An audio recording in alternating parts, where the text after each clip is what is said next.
que Moisés encontrou no Monte Sinai? Foi Deus?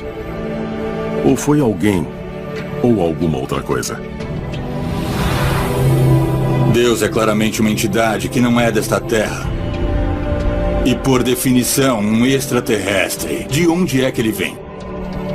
Nós precisamos reconhecer que quando os antigos estão falando de Deus, não há outro termo que nós possamos usar para descrever essas experiências, a não ser como extraterrestre.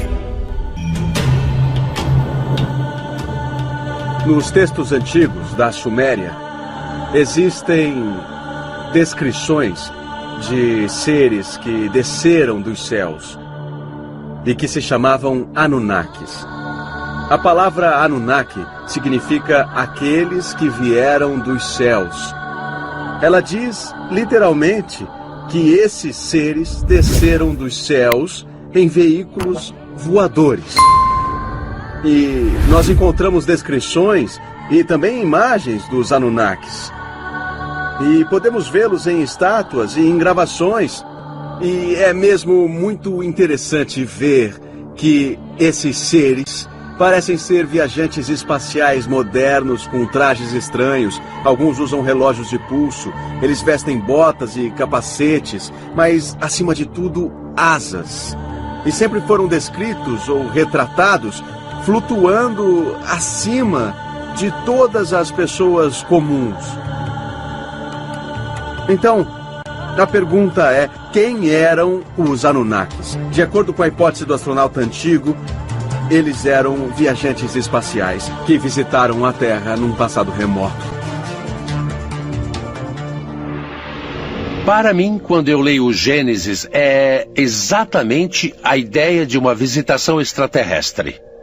Tenho certeza de que há um Deus, não há dúvida disso, que há um poder superior. Mas em algum ponto da história, extraterrestres vieram a este planeta, nos criaram, talvez até terraformaram o planeta para que fosse adaptável à vida. Quando lemos os mitos de criação pelo mundo, uma das coisas que encontramos em todas essas histórias é a ideia de que os deuses buscaram criar um ambiente estável na Terra.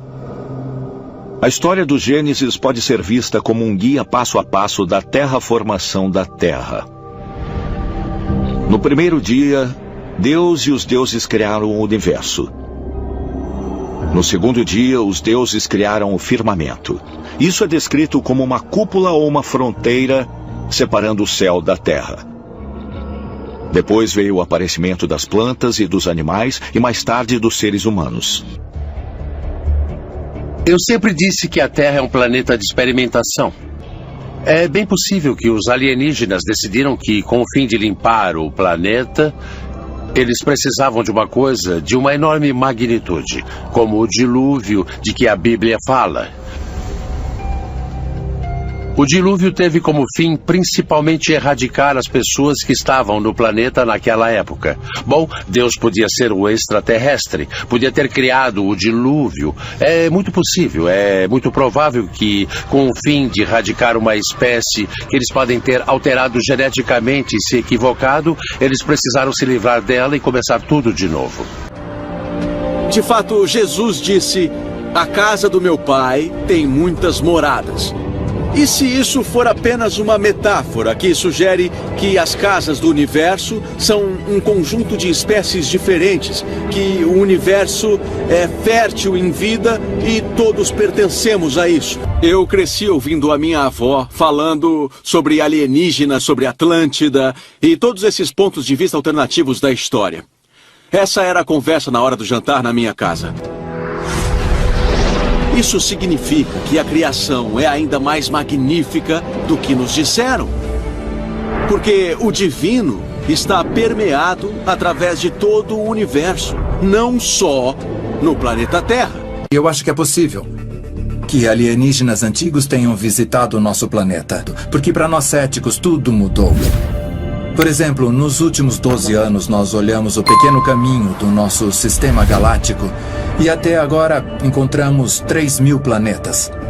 Quando extrapolamos essa possibilidade por todo o sistema galáctico, é estimado que deva haver bilhões de planetas só em nossa galáxia. Então as chances de encontrar vida são extremamente altas. Mas tenho que dizer uma coisa. Se nós podemos ir até lá, por que eles não podem vir até aqui? Precisamos estar abertos para essa possibilidade que a vida neste planeta foi ligada a seres extraterrestres. Por séculos, arqueólogos, teólogos e estudiosos debatem o local e até mesmo a existência do maior de todos os mundos perdidos. O Jardim do Éden da Bíblia. Foi aqui, de acordo com o livro hebraico de Gênesis, que um paraíso uma vez existiu. Um paraíso onde os primeiros seres humanos, Adão e Eva, foram de fato criados por Deus. Quando nós olhamos para o Jardim do Éden, sabemos que há de fato uma descrição física de onde ele era. É dito que 4 rios específicos saíam dele, ou de perto dele. Então podemos de fato procurá-lo. 2 destes rios, os rios Tigre e Eufrates, são bem conhecidos. Eles correm por onde é hoje o Iraque. Os outros 2 rios descritos não são bem conhecidos. Os pesquisadores agora acreditam que o terceiro rio, conhecido como o Rio Karun, atravessa o Irã e se junta ao Eufrates ao norte do Golfo Pérsico. Então, em 2010, imagens de satélite revelaram o rio fóssil, ou um leito seco de rio chamado Wadi Baton, que uma vez fluiu pelo norte da Arábia e também se juntou ao Eufrates. Poderiam esses 2 rios ter sido o local dos rios Pison e Gion? Os rios perdidos mencionados na Bíblia que apontam para a localização real do Jardim do Éden? No livro de Gênesis tem um trecho que diz que 4 rios formam um rio. Então, uma leitura muito atenta indica que quando você junta os 2 rios que estão hoje no Iraque, o Tigre e o Eufrates, com o rio que está no Irã, o Karun, e o rio fóssil na Arábia, você forma um rio, sendo esse o local aproximado ao norte do Golfo Pérsico. E de acordo com a Bíblia, esse único rio corria pelo Jardim do Éden.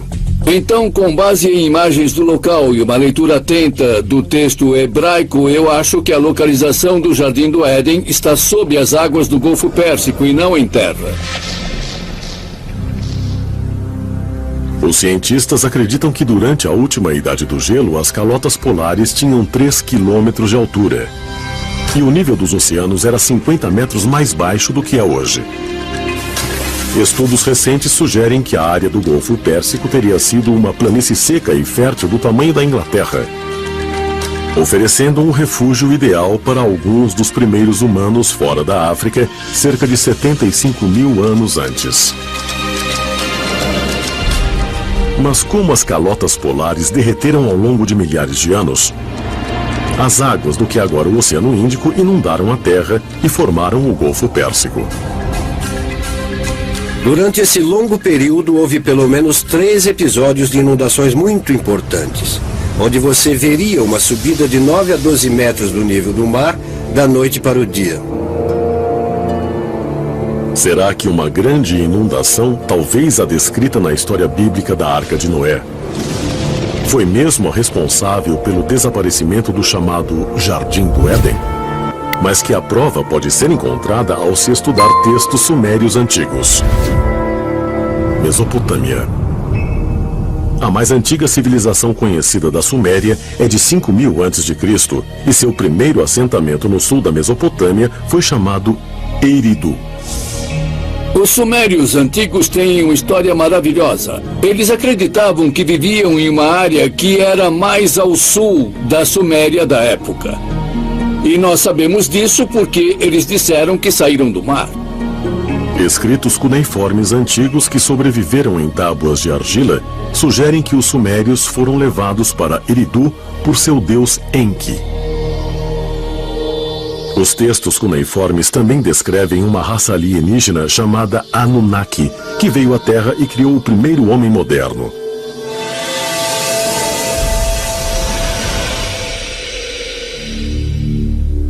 Adão, em sumério ou num sumério bem antigo, significa um pequeno povoado rural. Eva, entretanto, não é em sumério. Eva é em árabe e nas línguas semitas significa aquela que dá à luz. A palavra Éden é uma palavra pré-suméria e significa plano. Os relatos sumérios podem se referir a um tempo mais antigo. E a uma planície fértil distante, agora perdida sob as águas do Golfo Pérsico. A pergunta é esta: o Jardim do Éden era algum tipo de laboratório onde certas coisas foram criadas por cientistas antigos da época? E se a humanidade foi criada em um Jardim do Éden, então é claro que quem estava criando isso não era um ser humano, era outra coisa. Acredite se quiser, mas com 4 bilhões e 600 milhões de anos, nosso sistema solar é um dos mais jovens no universo. Se houver civilizações em outras galáxias, será que são mais avançadas do que as da Terra? Será que estão à nossa frente na capacidade de viajar pelo espaço e pelo tempo?